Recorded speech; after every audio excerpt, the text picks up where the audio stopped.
واحد يقول صلى መንፈሳዊ ሰው ካሉት ብቃቶች መካከል አንዱና ዋነኛው ራስን መግዛት ነው። እርሱ ራሱን ለሥጋ ምኞትና ለፍላጎቶቹ አሳልፎ አይሰጥም። ሕሊናው የኃጢአትን ምኞት ሲናፍቅ ይህን ሐሳቡን በመቃወም መንፈሱ እንድትመራው በማድረግ ራሱን አጥብቆ ይገዛል።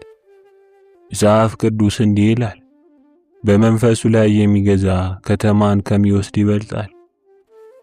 እንደ መድኃኒታችን ኢየሱስ ክርስቶስ ትምህርት ራሱን የሚገዛ ወይም የሚመራ ማለት ሥጋውን የጠየቀውን ሁሉ የማይሰጥ ይልቁኑ የሚቃወም ማለት ነው።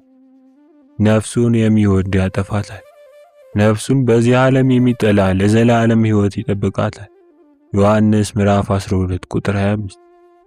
ራስን መግዛት በውስጡ የተለያዩ ክፍሎች እንዳሉት እርግጥ ነው። እነርሱም ምላስን መግዛት፣ ሐሳብን መግዛት፣ ልብን መግዛት፣ ስሜትን መግዛትና ሆድን መግዛት ናቸው። ራሱን የሚመራ ሰው እርሱነቱን ለእሴትና ለዓላማ እንዲሁም ለሕግና ደንብ ያስገዛል። ራሱን መምራት የማይችል ሰው ግን በእርግጥ እርሱነቱን ለጥፋት ይጋብዛል። ራሱን የሚገዛ ሰው ነፍሱ በእውነተኛ ፍቅር ይወዳታል። ራሱን የሚያቀናጣ ግን ነፍሱን ከማጣቱ በላይ ሌሎችም ከእርሱ ጋር አብረው እንዲጠፉ ያደርጋል። ራሱን አጥብቆ የሚጠብቅ በትጋት ነፍሱን ስለሚጠብቃትና በመልካም ሁኔታ ስለሚይዛት ያድናታል። አልፎ ተርፎም ሌሎችን ለማዳን ምክንያት ይሆናል። የራሱን አመለካከትና ግንኙነት በቅደም ተከተል ያደራጃል። በመጀመሪያ እግዚአብሔርን ያስቀድማል፣ በመቀጠል ሰዎችን ያስከትላል፣ በመጨረሻም ራሱን። ምላስን መግዛት መንፈሳዊው ሰው ቃላት ወይም ሐሳቦች ያቀበሉትን ወደ አእምሮ የመጡትን ሁሉ በአንደበቱ አይናገራቸው። እያንዳንዱ ቃል ከአንደበቱ ከመውጣቱ በፊት ይመዝናል። የእርሱ ሚዛን የሚለካው የቃሉን ፍሬ ነገር ብቻ ሳይሆን ትክክል መሆኑንና አለመሆኑንም ጭምር ነው። ከዚህ በተጨማሪ የእርሱ ዋና ዓላማው ቃሉ በሌሎች ሰዎች ላይ የሚያመጣውን ተጽዕኖ አጸፋና ውጤቱም ጭምር ነው። የምላስ ወይም የአንደበት ስህተት ውጤት ሥጋን ከማሳደፉንና የፍጥረትን ሩጫ ማቃጠሉን የሚያውቅ ሰው ከመናገሩ በፊት ከፍተኛ ጥንቃቄ ያደርጋል። ከነቢዩ ዳዊት ጋር ሆኖ አቤቱ ለአፌ ጠባቂ አኑር፣ የከንፈሮችንም መዝጊያ ጠብቅ። እርሱ አንዴ ከአፉ የወጣው ቃል ተመልሶ ሊገባ እንደማይችል ያውቃል። ከዚህ በተጨማሪ ከአፉ የወጣው ቃል አድማጮች ጆሮ ከደረሰ በኋላ የተናገረውን መልሶ ሊውጣው ወይም ይቅርታ ሊያገኝበት እንደማይችል አስቀድሞ ያውቃል። ከዚህ በኋላ ስህተቱን ለማስተካከል ቢጥርም ጥፋቱ በእርሱ ላይ ዕዳ ሆኖ እንደሚቆጠር አጥብቆ ይረዳል። ከሁሉ በላይ ደግሞ ጌታ እንደተናገረው እንደሚኮነንበት ያውቃል። ከቃልህ የተነሳ ትጸድቃለህና ከቃልህም የተነሳ ትኮነናለህና። ሐሳብን መግዛት መንፈሳዊ ሰው አንደበቱን መግታት እንደቻለ ሁሉ ሐሳቡንም መግዛት ይችላል። እርሱ የጀመረውን መንፈሳዊ መንገድ በሆነ ሐሳብ ምክንያት ስቶ እንዳይወጣ ሐሳቡን ይገታል። ወደ ሐሳቡ የሚመጣውን የኃጢአት ሐሳብ ሁሉ አይቀበልም። ፈጠን ብሎ ስለሚያስወጣው በእርሱ ላይ ለዘብተኝነት አያሳይም። ከዚህ በተጨማሪ በመጀመሪያ ቀላል መስሎ የሚታየውንና ቀስ በቀስ ተቀባይነት ወደ ሌለው ነገር የሚመራውን ሐሳብ ገና ከጅምሩ አይቀበለው። እንደዚህ አይነቱን ውስጠ ተኩላ ሆኖ ከላይ ግን የበግ ለምድ ለብሶ የሚመጣውን ሐሳብ ስለማይቀበለው ስለ ሰይጣን ቅዱስ ጳውሎስ የተናገረውን በሰይጣን እንዳንታለል የእርሱን ሐሳብ አንስተውምና የሚለውን ቃል ለውስጡ አበክሮ ይነግረዋል። እርሱ በኃጢአት ሐሳብ ከተሳሳተም ስህተቱን ፈልጎ በማግኘት ጥፋቱን ብዙም ሳይቆይ ያቆመዋል። ምክንያቱም ከኃጢአት ሐሳብ ጋር አብሮ መጓዝ ጌታ እንደ መካድ ስለሚቆጠር ብቻ ሳይሆን ይህ ክፉ ሐሳብ አንድ ጊዜ ከሌላ ጋር ክፉኛ ከተጣበቀ ስለማይለቅ ነው። ከዚህ በመቀጠል እያደገና የጎለመሰ ከሄደ በኋላ ልብን ከማጥቃቱም በላይ ወደ ከንቱ ምኞት ይቀየራል። በእርግጥም እንደዚህ አይነቱ ሐሳብ ገና ከውጡን ማጥፋት አማራጭ የሌለው መፍትሄ ነው። መንፈሳዊው ሰው ጊዜውን ሙሉ ለሙሉ ክፉ ሐሳቦችን በመቆጣጠርና ኃጢአት በመከላከል አይጨርስም። ይልቁንም ሕሊናውን ልቦናውን በንጹህና በመንፈሳዊ ሐሳብ አብዝቶ ይሞላል። በመሆኑም ዲያብሎስ በክፉ ሐሳብ ሊዋጋው ሲመጣ ሕሊናውን በመንፈሳዊ ተመስጦ ተሞልቶ ያገኘዋል። በሕሊና ውስጥ ያለ መንፈሳዊ ከባቢ አየር ማንኛውንም አይነት የኃጢአት ሐሳብ ወደ እርሱ እንዳይቀርብ በማድረግ ልክ እንደ ጠንካራ ምሽግ ይመክተዋል። ስሜትን መግዛት። ስሜት የሐሳብ ሁሉ መዝጊያ ነው። ስለሆነም መንፈሳዊ ሰው ሐሳቡን ለመቆጣጠር ሲፈልግ ስሜቱን ይቆጣጠራል። አይኖቹንና ጆሮዎቹን ይቆጣጠራል። ስለሆነም ማንኛውም ወደ ሐሳብ የሚመራ ነገርን ካለ ወደ ስሜቱ ስለሚደርስ ፈጥኖ ያስወግደዋል። እዚህ ላይ አንዱን በሌላው መተካት በሚለው መርሆ መሰረት በአንዱ ሐሳብ ቦታ ሌላ ሐሳብ ይተካል። ዮሐንስ ሐጺር የተባለው ቅዱስ ሰው ማዳመጥን በመከልከል ዙሪያ አስገራሚ ነገሮችን ይሰራ ነበር። አባ ኦር የተባለው ቅዱስም ለደቀ መዝሙሩ ልጄ ሆይ ወደዚች ወደ ባታችን ምንም አይነት እንግዳ ቃል እንደማይገባ ተመለከትህን ብሎት ነበር። መብላትና መጠጣትን መግዛት። ብዙ ሰዎች ዳይት በሚለው አካሄድ ምግብን ከወትሮ በመቀነስ ራሳቸውን ተቆጣጥረው ክብደታቸውን ይቀንሳሉ። ይህን የሚያደርጉትም ለስኳር በሽታ፣ ለልብ ህመም፣ ለደም ብዛትና ውፍረትን ለመቀነስ ሲሉ ነው። መንፈሳዊ ሰው ግን ምግቡንና መጠጡን የሚቆጣጠረው ለመንፈሳዊ ምክንያቶች ነው። ይህም ጾምንና መከልከልን ያካትታል። እርሱ እዚህ ላይ ራሱን የሚገዛው ስጋውን አድክሞ ለመንፈሱ የትጋት ጊዜ ለመስጠት ነው።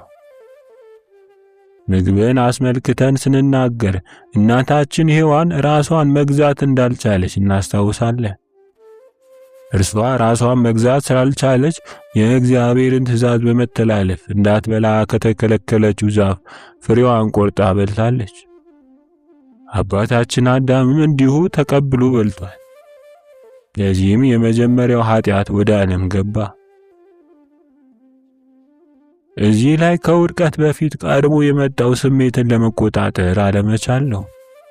በመሆኑም የመጀመሪያው ኃጢአት የተፈጸመው ሔዋን እባቡን በመስማታ ወይም ደግሞ ዛፉ ለመብላት ያማረ እንደሆነና ለዓይንም እንደሚያስጎመጅ ለጥበብም መልካም እንደሆነ አይታ ስለጎመጀች ነው።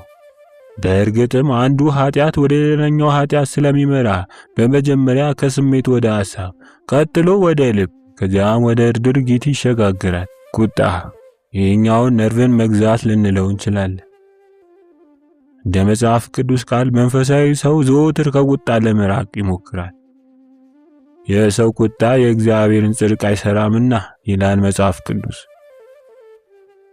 እርሱ ንዴት በልቡ ውስጥ መንቀሳቀስ መጀመሩን ሲያቅ ምላሱንና ነርቡን እንዲቆጣጠሩበት አይተዋቸው። ስለሆነም በቁጣ ጊዜ ቃላቱን በሚገባ ለመቆጣጠር እንዲችል ወይ ዝም ማለትን ይመርጣል፣ አሊያም ንግግሩ እንዲዋጥ ያደርጋል። ከሁሉ በላይ ደግሞ ቁጣን ከልቡ ውስጥ ያባርራል። በዚህም በሚችለው ሁሉ በቁጣ እንዳይቀጣጠልና ድምፁ ከፍ ብሎ እንዳይወጣ ያደርጋል። በተጨማሪም ገጹን አያጨፈግግም። በዚህ ጊዜ አኳኋኑ ሁሉ የሐዋርያውን ቃል የተከተለ ይሆናል። ሰው ሁሉ ለመስማት የፈጠነ ለመናገርም የዘገየ ይሆን። ለቁጣ የፈጠነ ሰው በጥርፊያ ስለሚወድቅ ብዙ ኃጢአት ይፈጽማል። በተረጋጋ ጊዜ በወሰደው የተሳሳተ እርምጃው አብዝቶ ይጸጸታል። በመጨረሻም በቁጣው ውስጡ መለኮታዊ መልክ ስለሚያጣ ለብዙዎች የማሰናከያ ድንጋይ ይሆናል። መንፈሳዊ ሰው በቁጣ ውስጥ እያለ ደብዳቤ አይጽፍም። ብስጭት ውስጥ እያለም ውሳኔ አይወስንም። ምናልባት ግን በቁጣ ውስጥ እያለ ደብዳቤ ከጻፈ ተጠልፎ ወደ ፖስታ ቤት አይልቀውም። ለአንድ ለሁለት ቀን እንዳለ ያስቀምጠዋል። ከዛ በኋላ በድጋሚ ያነቡና ወይ ቀዶ ይጥለዋል፣ አለበዛም ሌላ ይጽፋል። ይህን በማድረጉም ይህ ነገር በእርሱ ላይ የኃጢአት ደረጃ እንዳይሆንበትና ውጤቱም የማያስደስት ሆኖ እንዳይቀር ያደርጋል። በተናደደ ጊዜ ውሳኔዎቹን የሚወስደው ባለማስተዋል። እንደዚህ አይነቶቹ ውሳኔዎች ስሜታዊ ውሳኔዎች ተብለው ይጠራሉ። ብዙዎች የተሳሳቱና ተገቢ ያልሆኑ ውሳኔዎች ናቸው። ከዚህ ጋር በተያያዘ መጽሐፍ ቅዱስ እንዲህ ይላል፣ በነፍስ ለቁጣ ችኩል አትሁን፣ ቁጣ በሰነፍ ብብት ያድራልና። መክብብ ምዕራፍ 7 ቁጥር 9። መንፈሳዊ ሰው በዶግማና በትምህርት ላይ ራሱን ይገዛል። እርሱ አዘውትሮ ስለሚያነብ ወደ አእምሮ የገባው ማንኛውም አይነት ሐሳብ ለማስፋፋት አይጣደፍም። ለምሳሌ ቀስ ብሎ ሊያስተምረው ወይም አሳጥሮ ሊጽፈው ወይም ደግሞ መጽሐፍ አድርጎ ሊያሳትመው ይችላል። አንድ ሰው አንድን ሐሳብ ከመስጠቱም ሆነ ከመቀበሉ በፊት ወይም ጉዳዩን ለሌሎች ሕሊና ከማስተዋወቁ በፊት ለረጅም ጊዜ ሊያብላለውና ከገዛ ራሱ ሕሊና ጋር ሊወያይበት ይገባል። በልብ ውስጥ ያለው ሐሳብ በአንተ ቁጥጥር ስር ነው። ካወጣህ ወይም ካስፋፋኸው ግን በሌሎች ሰዎች ቁጥጥር ስር ነው። ታላቁ አባት ቅዱስ መቃርዮስ ወንድሜ ሆይ ሰዎች በአንተ ላይ ከመፍረዳቸው በፊት በራስ ላይ ፍረድ ብሎ መናገሩ ምንኛ ትክክል ነው። ምናልባት ይህንን አባባሉን ያገኘው ከሐዋርያው ከቅዱስ ጳውሎስ ሊሆን ይችላል። ራሳችን ብንመረምር ባልተፈረደብን ነበር። አንደኛ ቆሮንቶስ ምዕራፍ 11 ቁጥር 31። ይህም ማለት መንፈሳዊ ሰው በሌሎች ቁጥጥር ስር ከመውደቁ ይልቅ ራሱን መቆጣጠር ይመርጣል ማለት ነው። መንፈሳዊ ሰው ምኞቱን፣ ደስታውን፣ መውደዱን፣ የበላይነቱን አስመልክቶ ራስን መግዛት አለ። በራሱ አይኖች ፊት ራሱን አዋቂ አድርጎ ሲያገኘው ወይም በአመለካከቱ ውስጥ ራሱን አጽድቆ ሲመለከት ወይም ደግሞ ራሱን ከሚያስበው በላይ ከፍ አድርጎ ሲያስብ ራሱን ለመግዛት ይጥራል። ከዚህ በተጨማሪ እግዚአብሔር ከሰጠው ጸጋ በላይ ራሱን ሊያልቅ አይሞክርም። ዲያብሎስ ወደ ሰማይ አድርጋለሁ፣ ዙፋኔንም ከእግዚአብሔር ከዋክብት በላይ ከፍ ከፍ አደርጋለሁ ብሎ በትዕቢት የተነሳው ራሱን መግዛት ባለመቻሉ ስለሆነ ወድቋል። መንፈሳዊ ሰው ራሱን የሚገዛው ውዳሴ ከንቱን አስመልክቶ ብቻ ሳይሆን ስጦታዎቹንም በተመለከተ ነው። ወይም ደግሞ ሰውየው ራሱን ከፍ ከፍ እንዳያደርግ እግዚአብሔር እርሱነቱን የሚገዛበትን መንገድ ያመቻችለታል። ሐዋርያው ቅዱስ ጳውሎስ ይህን አስመልክቶ የተናገረው ቃል አትርሱ። ስለዚህም በመገለጥ ታላቅነት እንዳልታበይ የሥጋዬ መውጊያ እርሱ የሚጎስመኝ የሰይጣን መልእክተኛ ተሰጠኝ። ይኸውም እንዳልታበይ ነው። ወንድሜ ሆይ ሐሳብህ ከፍ ከፍ ባለበት ጊዜ ሁሉ ተቆጣጠረው። ራስህን ከተሰጠ በላይ አድርገህ አትገምት። አንተነትን ከሌሎች ጋር አነጻጽረህ ወደምትመለከትበት ደረጃ የሚመሩ ምኞቶችን ግታቸው። ራስን ከፍ ከፍ ብሎ ስታየው ወይም ደግሞ በፊት ታላቅ ሆኖ ስታገኘው ታዛዥነትን፣ ትህትናን፣ ለሌሎች ያለን ክብር በማጣት ላይ መሆንህን እወቅ። በማንኛውም ጊዜ ከፊት ለፊት የሚከተለውን የመጽሐፍ ቅዱስ ቃል አኑር። ትዕቢት ጥፋትን፣ ኩሩ መንፈስም ውድቀትን ይቀድማል። ምሳሌ ምዕራፍ 16 ቁጥር 18። ራስን መግዛት መላ ሕይወትን ያጠቃልላል። መንፈሳዊ ሰው ምኞቱንና ድሎቱን አስመልክቶ ራስን መግዛት አለው። እርሱ ሰዓቱን በትክክል ይጠቀማል። በመሆኑም ጊዜውን ለሚሰራው መንፈሳዊ ሥራ ያከፋፍላል፣ ቀጠሮ ያከብራል። በተሰደበ ወይም በተጠቃ ጊዜ ለራሱ ሊበቀል እንዳይነሳሳ ራሱን ይገዛል። ገንዘብን በተመለከተ ስለሚቀበለውና ስለሚሰጠው ገቢና ወጪ ላይ ራሱን ይገዛል። ከሌሎች ጋር የሚያደርገው ግንኙነት እስከምን ድረስ መሆን እንዳለበት ይረዳል። ወደ ግራ ወይም ወደ ቀኝ እንዳያጋድል የልቡን ስሜታዊነት ፍላጎት ይቆጣጠራል። ሌላው ቢቀር በአምልኮ በአገልግሎት ሌሎችን በመቆጣጠርና ሌሎችም ባሉበት ኃላፊነቶች ውስጥ ራሱን በሚገባ ይገዛል። በመጨረሻም አቡነ ሺኖዳ እንዲህ ይላሉ። ለማጠቃለል በዚህ ጉዳይ ላይ የምሰጠው ጠቃሚ አስተያየት ራሱን ከውስጡ መቆጣጠር የማይችል ሰው ከውጭ የሌሎች ቁጥጥር እንደሚያስፈልጉት የሚገልጽ ነው። እርሱ ራሱን ከውስጥ መቆጣጠር ካልቻለ ቁጥጥሩ ያለ ፍቃዱ ከውጭ ይመጣል። ከውጭ የሚመጡት ኃይላትም አመሉን በቅርብ የሚያውቀውና ኃላፊነቱን የሚጠይቀው ህብረተሰብ አንዱ ሲሆን የሚመለከቱት ዓይኖችና የሚሰሙት ጆሮዎች ተጠያቂ ያደርጉታል።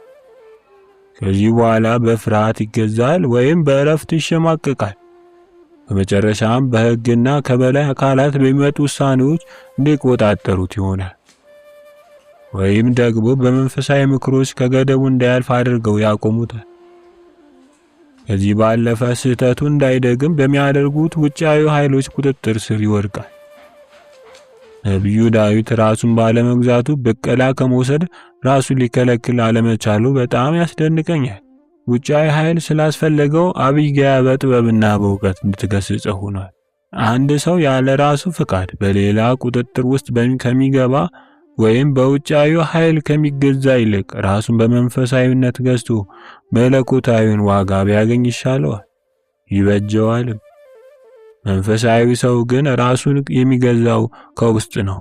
በዚህ ጊዜ ውጊያዎች ከመጡበትም ምንጊዜም ቢሆን የሚፈልገው የልቡን ንጽህናና የተቀደሱ ስራዎችን ስለሆነ የተለያዩ መንፈሳዊ እርምጃዎችን ይወስዳል።